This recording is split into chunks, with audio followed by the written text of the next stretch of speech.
I appreciate you joining us today. Thank you. What are the key attributes of a modern leader? Modern leader for me, it's like a coach in any sport. Is somebody who is with the team, with the employees, who guides them to success, who sets goals, who sets a vision, who listens and communicates very well. I always see leaders as a coach who's there to be tough sometimes supportive, but always with the team and with a vision. What was the circumstance that made you become a leader? I find dealing with people and trying to get the best out of them very, very interesting. I guess that's what made me become a leader, trying to help develop people into their passion, that they grow. I think that's one of the biggest satisfactions you can get. After a few years, they come back and they remember you. So I think basically that was the main reason for becoming a leader. What are the 3 challenges for a leader today? 3 key challenges for me. The main one is keeping the focus. It's about making choices. You cannot achieve everything. I think you need to make the calls and decide where to put the priorities, 1 to 3 maximum. So that's number 1, focus. Number 2 is discipline to execute. I think once you've made the choices, you need to go till the end. Most of the bad leaders or bad organizations, they don't deliver on their choices, on their promises. So keep focus, deliver discipline, and finally number 3 is alignment. I think a leader has to be able to bring the team, the executive team, his own team, to the same vision, to the same view of what are the priorities. So alignment is key. Focus, discipline, and alignment. Are having goals important to achievement and career development? Absolutely. Without goals, you don't progress. It's like playing a game without scores. It can go forever. I think personally, I set 1 or 2 goals every year for myself in the areas I want to develop. For example, last year I said I want to talk in a TED Talk.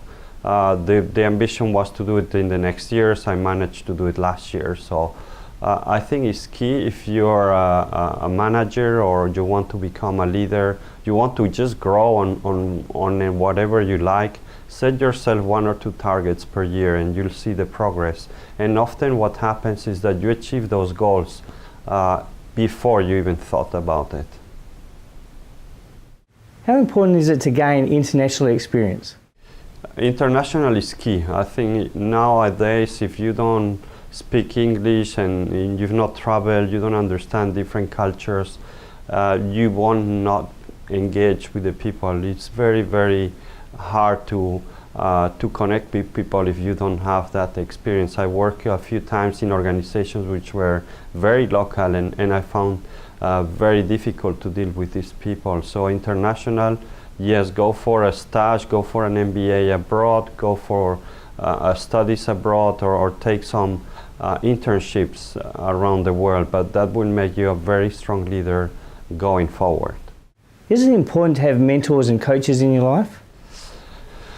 I have some doubts about the mentoring, and so I think it's one of these popular things that there's millions of coaches today, so it's hard to pick up the right ones.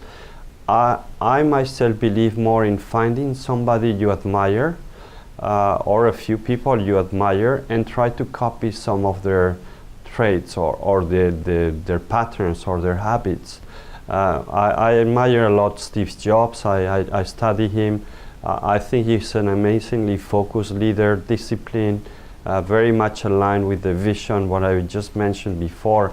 So try to find some people, maybe it's just a friend, a colleague, a family, your dad, your mother, just somebody that you can copy and then replicate that. I'm more believer of that kind of practical approach than coaching. How important is personal relationships to building a profile? Relationships are, I think, are key. However, you don't realize that until you've been on your career 10, 15 years. I did an MBA in London Business School about 15 years ago. They were selling me one of the benefits of the MBA, the networking and the network.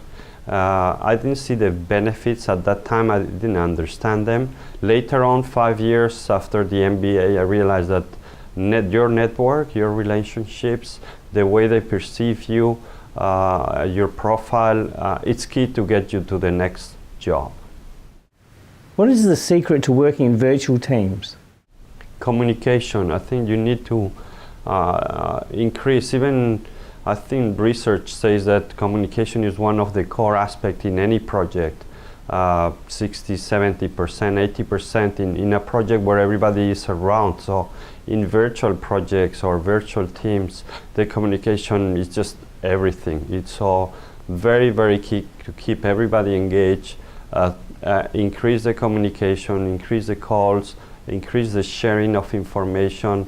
Try to meet at least once so that you put a face to the person and there's already a start of bonding and belonging, but then make the communication flow very frequent. What advice would you give to an aspiring leader? Advice, well, it will be tough. It's not easy to manage people. It's often they don't react the way you expected. There's many factors that influence. So be prepared to struggle. But if you take it from the positive side, struggling is good. You will grow.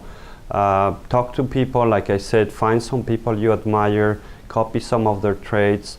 I think it's worthwhile. The world needs good leaders who want the best for their team. So go ahead. But it will be a learning process all the way. Thank you very much for your time. Thank you very much, Todd. A pleasure.